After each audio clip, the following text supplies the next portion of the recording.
Yes, people, what's happening? Welcome back to Chelsea Fan TV and welcome to another episode of the Chelsea Fan TV podcast.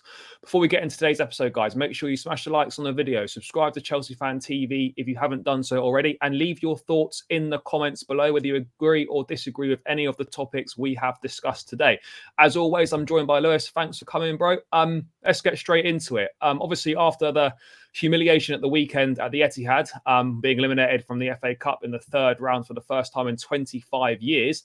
We needed a bit of a boost. We needed a pick me up. We needed something. And that you could argue that's possibly come with the arrival of Joao Felix on a 6-month loan deal. It's going to cost a total of 11 million euros, with Chelsea covering all of his salary. Expected to be, it should be done tomorrow. He's obviously flown to London today for medical test. If it's all done by midday tomorrow, then he can feature on Thursday against Fulham. But I don't know if that's going to be a little bit of an ask or not. But I look at it, mate. I'm not sure about you, but look, I'm excited by it because without doubt, he's a very talented footballer. He's been a bit hit and miss at Atletico Madrid. He's not really lived up to the hype of that huge move from Benfica. And he's kind of another player of what we've already got loads of. I don't really know if he solves the goal scoring issue. I don't really know if he solves the creativity issues. But it's a big name, and we needed something. I mean, mate, how are you viewing this move of Joao Felix to Chelsea? I can't even get too hyped for anything anymore. The way that we've been this season, the way we've been with all of our transfers over the last 5 to 10 years. But I mean, he'll come in, might provide some competition for the likes of Mount and Havertz. I think he's very similar to Kai, so we could play them against each other, see who's the better one, and keep the winner personally. I like these picked us over Arsenal, over United, because he could have easily gone to a better team and competed for trophies or competed for the league. But now he chose the trenches. So, yeah, welcome to Chelsea. I don't know what to offer him. I don't know what to say that would sound positive. We're a mess, top to bottom. He might bring us some creativity, might bring us some good finishing.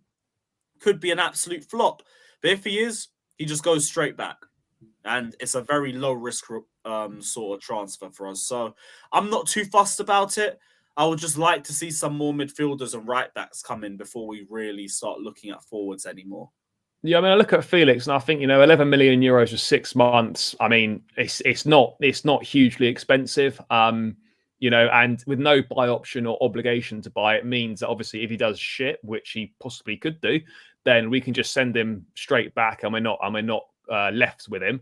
But at the same time, though, if he does well and we do kind of want him, obviously his value then increases, and it makes it harder to negotiate down on the 88 million that Atletico Madrid originally wanted for him. So I suppose you could look at it that way. But yeah, I don't really know where he fits in. He's obviously going to be competing for a place across the front line. I mean, his best position really is a goal scoring 10. He's said in interviews before that, Kaka is his hero growing up. And he kind of plays best as a 10. We don't really operate with a 10. As you say, mate, he's very much similar to Kai Havertz in terms of characteristics and playing style. So I don't know if the two can coexist in the same team or not. I don't really think he's a centre forward. I don't think he's got the physique to play as a centre forward in the Premier League. But at the same time, he's obviously been bought into play. He's not going to join us on loan for 6 months to be bent on the bench. He probably is going to be starting the majority of the games. But where do you see him fitting in? I know we've got injuries to Sterling, to Pulisic, kind of unspecified how long those guys are going to be out for. So when he does arrive, you would expect him to go straight into that team. But do you see him playing as a centre forward? See him playing off the left or right? Or if we go 4-2-3-1, does he sit in that 10? How do you see him fitting in? 4-2-3-1, you play him as a 10. If you're playing a 4-3-3, I'd rather we just play him up top. And yeah, just don't keep him on the wings. From everything I've read, he's not really great at the wings. He's at his best when you play him centrally. So I'd rather we don't use him as like a Sterling or Pulisic replacement. I'd rather he be a Havertz replacement. Yeah, I think he has to be for me. I mean, look, it's going to take him time. It might take him a month, or it might take him, a little bit longer to actually, settle down to the league, get used to it. He's not coming into a positive situation at Chelsea at all, so that's going to be a test for him as well. We've seen players come in, and it does take them time to adapt to the Premier League, and I don't expect him to be any different. But we really do kind of need him to hit the ground running. in terms of kind of obviously him coming in, there's links with Marcus Thuram as well, and the owners kind of quote unquote wanted to revitalize the attack this month. What exactly do you think that means, mate? Do you obviously Thuram could potentially come in? The Mudryk to Arsenal still hasn't done yet. I don't know if we're still sniffing around that, but if Thuram were to come in, then surely some players are going to have to leave. Do you look at it and think? I think that Felix coming in, and if Thuram does as well, I think Aubameyang's finished. Yeah, I think Aubameyang's already finished at this point. Potter just don't rate him. Subbed him on and off against City, then didn't even put him in the squad on Sunday. Yeah, supposed tight back, apparently. Tight back? Yeah. Whatever, man. Whatever. Yeah, Aubameyang looks like he's finished at Chelsea, which is a shame. I thought it could have been a really fun transfer to have, but it's been killed by poor creativity from the likes of Mount and Havertz. But it's whatever. It's whatever. It was only meant to be a short-term fix at the most, but it's just another 9 in the list of failed number 9s. I thought we would have finally found one decent one, but I guess not. No, definitely not. I mean, I don't know if we'd be able to get rid of him this month or not, if there'd be any takers. But yeah, if these players come in, then some are going to have to leave because we're going to have way too many of those attacking type of players in the squad. On Marcus Thuram, we've been linked with him as well. Obviously, contracts up at Mönchengladbach in the summer. Believe that we could get him for potentially as little as 10 million euros, which is about £8.5 million. I've got to be honest, I haven't watched a lot of him at Gladbach. I saw bits of him at the World Cup. He looks interesting, a different kind of type of profile. He's tall, he's physical. One of those, again, that can play as off the wing or down the middle. Do you see his arrival as necessary? Would you back a move for him? I mean, I look at it and think, yeah, the attack needs to improve, but I almost think whatever attackers we've got, until we solve the creativity issues in midfield, it's irrelevant who's at the top end of the pitch. Exactly. You said it perfectly for me. Like, it's great that we're trying to reinforce our attack. I've hated our attack for years, but we need midfielders more, way more. And it's the 10th, and all we're doing is focusing on Enzo Fernandez when we clearly don't want to pay the release clause. So it's like, what are we waiting for? Either go out and get other midfielders or just pay the money for Enzo. With Marcus Thuram, I think he's a good player and all of that. I'd bring him into Chelsea, but he's on a free in 6 months. Like, why are we rushing this one? Just tell him there's a spot at Chelsea if you just wait, and then that's it. I think for us, I think the problem is that once it goes to the summer, it's a bit more of an auction, and we're probably going to be playing Conference League football next season, and he might have a choice of Champions League teams, of Europa League teams, or whatever it is, and we might not be as attractive a proposition. Having said that, in a state that we're in, we've managed to get Nkunku to come next season, managed to convince Felix to join us. So that won't be too much of an issue. But if he does arrive, mate, who do you see leaving from those attacking positions? Because that's going to be a lot of players at the top end of the pitch once everyone's fit again. We talked about Aubameyang, but do you see perhaps one of Ziyech or Pulisic leaving this month? I mean, maybe not for Pulisic because he's out for a number of weeks with an injury, but surely Hakim Ziyech must be one a candidate for being sold this month. I would have said Pulisic before the injury. Now it's not happening. Ziyech maybe, Oba maybe. I could dream of Havertz, but it's not going to happen. That's not happening. Probably those two. Probably Oba and Ziyech. Yeah. There's going to have to be some outgoings. I mean, when you look at the transfer approach, and we've spent a lot of money in a short space of time with the new owners. And there is sort of a plan in place. You can see that, we're obviously building for the future, signing young players and stuff. And I think they got that side of the things, like they've got that pretty spot on there, and we're doing well in that regard. But I almost look at the recruitment for the first team, and I almost feel there's not really a plan in terms of improving the first team. I look at it and I think Joao Felix is it's a reactionary signing. If we don't get hammered at City and the results haven't been going as they are, do we even go in for him? I don't know if it's just a reactionary sign-in. I'm not really sure what the plan is to improve the first team. I look at the policy and I just think, what are we kind of doing? I mean, do you feel similarly that, kind of in terms of the younger recruitment, that seems to be pretty spot on. But in terms of improving the first team right now, there doesn't really seem to be much of a clear recruitment plan from what I'm looking at. It seems a bit scattergun. Just shooting everywhere. Yeah. Just shooting everywhere, because if we were more structured, it would have been midfield first, then right backs, then forwards. That would be what makes the most sense. Right now, we've got a centre back here, a forward here, trying to get a midfielder. trying to get a right back, trying to get everything. And fair enough, like everything needs improvement, but the midfield needs improvement first. Nothing is going to improve unless that midfield's sorted. You could have the best attack in the world, the best defense in the world. That midfield is still going to let you down every week. So, yeah, I'm a bit confused about what we're trying to do, but this season's a write-off for me anyway. Get the 40 points, avoid relegation, and I'm fine. Yeah, no, I think, there's very little to play for now. I mean, all we've got left is a Champions League. I'm never saying never in that because stranger things have happened, but it's highly unlikely. In terms of a pursuit for a midfield, as we touched on, Enzo Fernandez, that seems to have gone quiet because we essentially fucked the negotiations with Benfica and pissed them off. I don't know if we might look to kind of repair the damage and maybe go back in again, but ultimately, unless we pay the release clause up front in one go, I don't think they're entertaining any offers from us. There doesn't really seem to be that many links with any other midfielders. There's the obvious links with Moise Caicedo, but obviously we know that the midfield has been needing investment for years. We've got the same midfielders we had in 2018. Are you concerned that outside of the Enzo deal, there doesn't really seem to be any active links for any midfield players at all, which for me is a bit of a worry? I mean, obviously, I don't want us to just sign a midfielder for the sake of signing someone. I want us to get the right player. And if we have to wait till the summer to get the right player, then I would rather do that. But it does concern me that it seems to be all in on Enzo, and there's no kind of alternative plan for this month in midfield. I just don't get it because there are midfield options out there. It's just nothing direct, nothing like Felix, nothing like Datro Fofana, where we're actually having proper talks. It's just interest. We've got interest in Lavia, we've got interest in Kone, we've got interest in numerous different other midfielders, but we're not really pursuing any of them. And that's my biggest issue. It's like there are other options there, but push with them with the same energy that we're doing with Enzo. Well, we can offer 90 million Ziyech for him, but we can't offer like 40 million Ziyech or something to Southampton for Lavia, for instance.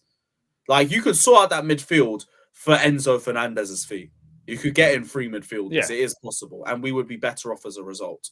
I mean, looking at other alternatives, I mean, Moise Caicedo from Brighton is a name, obvious links, having worked under Graham Potter before there. Putting the fact that he plays for Brighton to one side, is he a player that you think would improve Chelsea? Do you like him? I mean, I've watched a reasonable amount of him, and I think he's a great midfield player. But do you look at him and do you think his profile fits what we need in our midfield? I would say it does, but to be honest, every midfield profile does because we need to fix the entire midfield. Don't really have a creator. Don't really have a consistent box-to-box midfielder. Don't really have a defensive sitter. We actually don't have one. So, yeah, we need to improve in every area.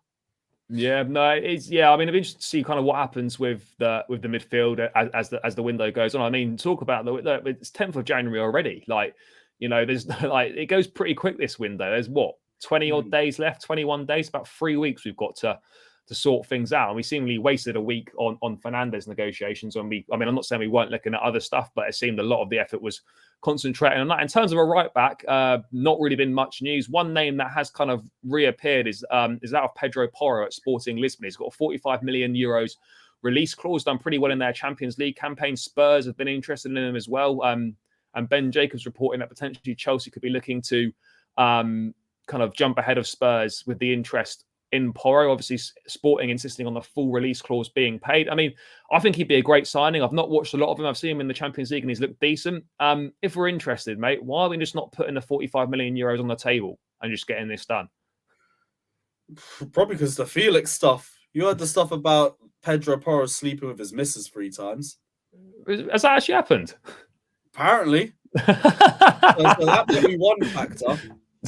Because he looks like a good right back. I rate him. He's very well rounded. But yeah, all the off the pitch stuff, I mean, it's just a giant mess.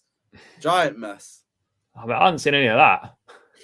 Yeah, no, like, check it out. Like, this apparently happened and everything. Like, she's cheated on like 3 times and all sorts of shit. It's all mad. Mate, that would be mad, mate. Mate, that is true. We don't want to add that mix to the dressing room as it is already. But I mean, yeah, look, we'll wait and see what happens with the rest of this month in terms of incomings. But Joao Felix is through the door. If he gets registered by midday tomorrow, being Wednesday, then he will be in line to feature against Fulham. But I would suggest that's unlikely. Moving away from the transfer window, things on the pitch are absolutely shit, to put it lightly. We're 10th in the table, 1 win in our last 9 games in all competitions. We're out both domestic cups. We've still got the Champions League, obviously against Dortmund coming up next month. We were always aware that even if Tuchel had stayed, top 4 was going to be a big ask with this squad. We've been on a downward spiral for quite a while now, even before Graham Potter came in. But mate, are you surprised, not that we're struggling, but at quite how bad things have got? Because I knew it would be tough this season, but I wasn't expecting it to be this bad. I didn't expect it to be this bad either, but I mean, with the way the squad's been, I'm not too surprised.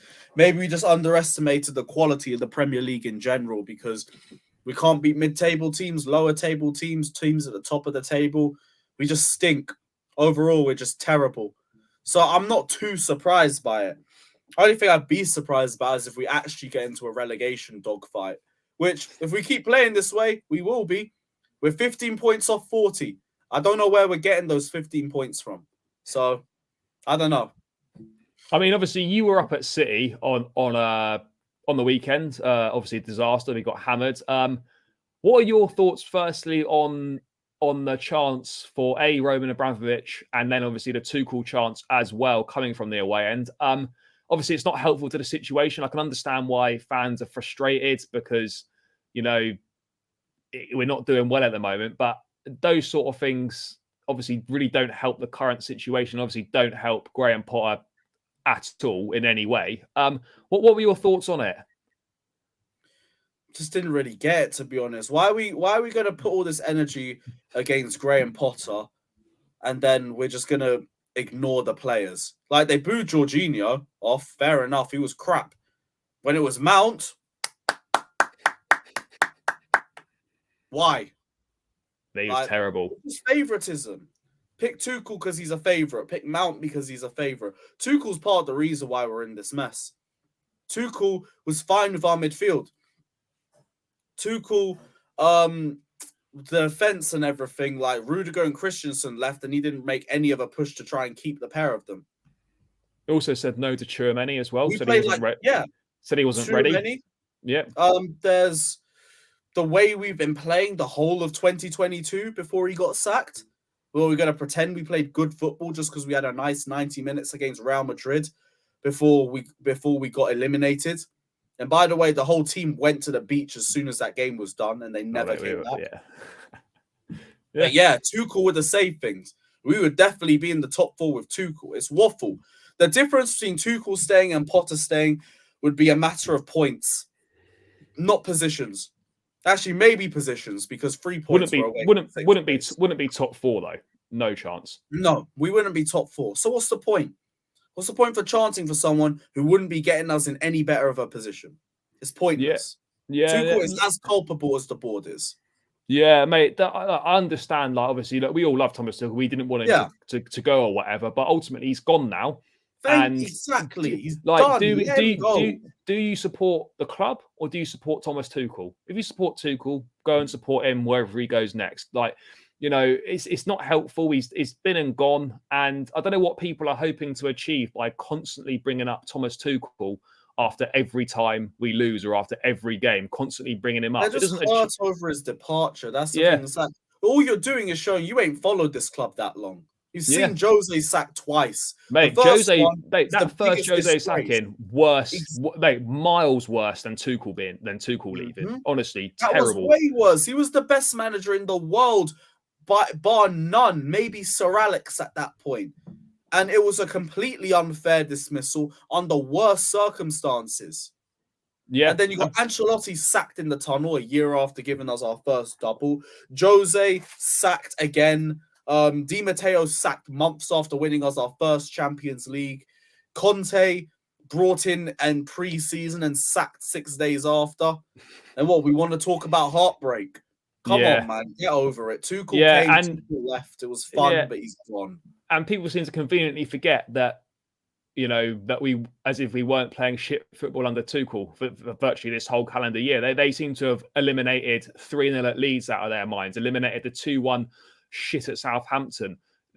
forgotten the Zagreb game, forgot the 4-1 humiliation by Brentford last season, forgotten the 5-3 defeat to West Brom, forgotten last season's 1-0 loss at Everton. Like, the list goes on. So, like, the selective memory from people and just conveniently ignoring facts to suit their agenda, I just don't get it. I just don't get it. And people just got to get over it and move on. You either support the club or you don't. It's as simple as that. So, I mean, moving forward, mate, what did you make of the news that broke the other day about, I don't know how true it is, but there must be something, there must be some sort of substance to it of kind of players potentially not buying into his methods, kind of a lack of leadership in the dressing room.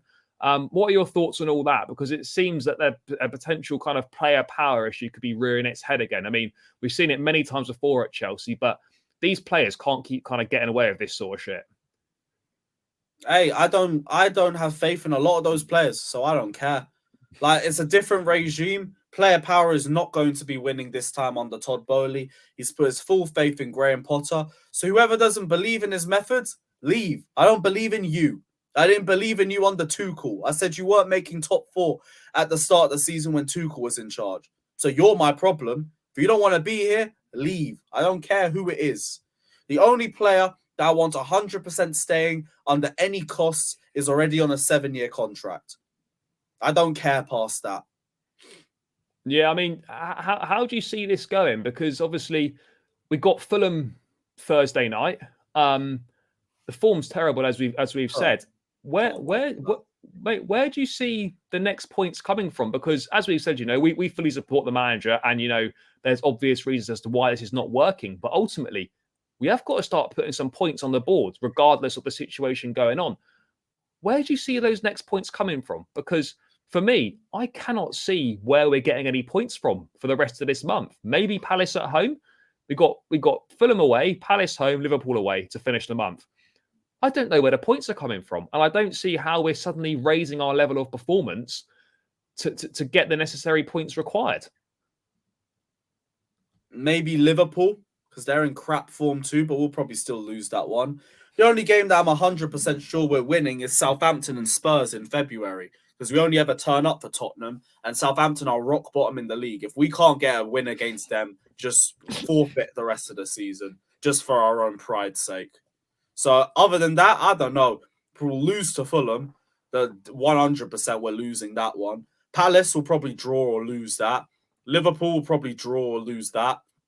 And then God knows from there.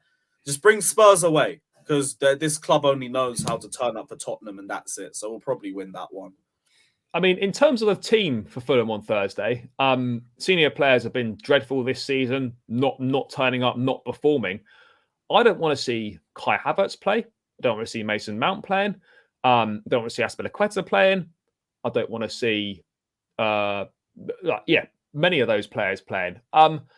If it was down to me, mate, I'd be playing Chukwuemeka in midfield. I'd be playing Lewis Hall still. I'd probably play Chalobah at right back. And I'd be looking at starting Datro Fofana up front, because Kai Havertz has offered nothing and he can't keep getting away with it. And even in that 45-minute appearance against City, he did. Fofana did way more than Havertz did. So I'd be looking to start Fofana. I mean, mate, do you reckon it's got to the point now where actually we just got to play these youngsters because they're up for it, they're hungry, they've got desire, and they've got fight, which is more than the senior players are showing? Exactly. Like the Man City game, our best players were the youth players in the second half. I mean the league game, not the cup match. But yeah, I don't trust the present. I trust the future. So go on, have a run out. It's a West London derby. Enjoy yourselves. Work hard. You might get a goal. You never know. But just give them the experience. Give them the experience of playing regular Premier League football, because our regular players are the ones that constantly keep letting us down. I'm just tired of it personally. I mean, mate, do you think one thing I would say for Potter is that he's actually got to now make those big decisions and those bold decisions? We've seen him make those decisions with Aubameyang. We've seen him make the decisions in the City lineup when, you know, in the league when he didn't play Jorginho, etc. But he's got to make those decisions now to drop those players. We can't just revert to type and keep going with the same players that aren't performing and aren't getting us the point. How important is it that he actually kind of takes a stand? And we do see the likes of Chukwuemeka from the start. We do see Zakaria. We do see Fofana, Hall. Do you back him to make those bold decisions and start a large proportion of those youngsters over the senior players? I'd hope so. because it would say a lot about him, and it would also give him a lot of confidence with those younger players too, that he's willing to give them the opportunities. Because I think it'd be a bad look on him from their perspective if these players keep playing like crap and they keep starting despite us dropping down the table. There's a point where the youth players deserve to be given an opportunity, and that has been well overdue for me personally. So, yeah, play Chukwuemeka, play Hall, play Hutchinson off the bench, actually. He's still a bit too young. Datro Fofana, Andre Santos, Badia Shield, whoever you want to do, just give him a run out. Because the only starters that are playing well consistently for us is Silva and James. And James is injured. Kepa's done all right. Oh, yeah, as well, and Chalobah and Kepa. Yeah, fair enough. Yeah, they've not done too badly. And I think as well, I'm looking at it, and if we be going about this project and building for the future, you've got to play players that are going to be a big part of that project for the future. There's no point having these guys and not using them, and using guys that don't want to be here and aren't going to be part of the future plans. And I also think if Potter does play the youngsters and we lose, then people can't call for him to drop these players and play other players and then be like, oh, why have we still lost? You're doing what you're like, he's doing what people want him to do. Then you can't then complain that we've lost if he's done what you want him to do. So it's going to be tricky. I mean, mate, the Fulham game itself, obviously, Willian playing for Fulham these days, wouldn't be surprised if he dropped a masterclass, probably put one in. But how big a plus is it that Mitrovic is suspended? I guess that's a big plus for us in terms of goal threat from Fulham. Do you look at that as a positive? I couldn't care less. We're still losing. Genuinely couldn't care less. I mean, I think maybe we'll draw. Yeah, might draw. I mean, I think they've got their other options at Carlos Vinicius that was on loan at Spurs a couple seasons ago. I think he's there. We're not having the wish Mbappe scoring against us on my life. Yeah, mate. I think I'm pretty certain he's their backup option. So he's probably going to play on Thursday. Mate, if he scores and does... lucky it's down the road for me, because I really wouldn't bother turning up. Mate, if he scores and does the folding arms celebration against us, then that's and all you'll see on Twitter is one Liverpool ticket for sale. Let me know, face value, all of that. In terms of a score prediction for Thursday night, mate, what are you thinking? Obviously, we both predicted losses to City. Obviously, at the weekend. Thoughts on tomorrow night? Do you think we Thursday night? Do you think we can get anything out of this game? Do you think we can even score? I mean, even if we have a shot, it'll be a result. 2-0, Willian double. We'll take the embarrassment and the L, and we'll move. Simple as. We're not winning. A Willian double would be. I've never felt less confidence going into a West London derby. But thank you, Chelsea. even whatever, I have low hopes for you lot, but you continue to lower them. So you know what's mad? Like, this must be the first time in God knows how long that we're going into a derby against Fulham where we're not the favourites. Like that can't have happened. And we'll live up to our expectation too. Yeah, I mean, I'll also bet that every one of Willian's corners, if he takes them, goes past the first man as well. That'll probably happen now that he's worse, a Willian goal or a Willian assist off a corner. I don't know what would be more infuriating. I mean, they both get more chances per 90 than our whole attack. Yeah, mate, our attack's bottom half. If you look at the attacking stats, we're in the bottom half of the table for all our attacking stats. Like, that's where we'll be at the end of the season, so I ain't even shocked. Yeah, no, I'm not sure. Score prediction for me, I can't see us winning. The fact there's no Mitrovic gives me a little bit more confidence. I'd go. I think it'll be a 1-1 draw. I'd back us to get a point in this one, but we'll have to see how it goes. But yeah, that seems like a good point to round out another episode. As I said at the start of the show, guys, smash the likes on the video, subscribe to Chelsea Fan TV, leave your thoughts in the comments below. Make sure you check out our personal channels, subscribe to Carefree Lewis G, and subscribe to my channel, The Blues Brothers, both linked in the description. And we will catch you again in another episode soon, guys.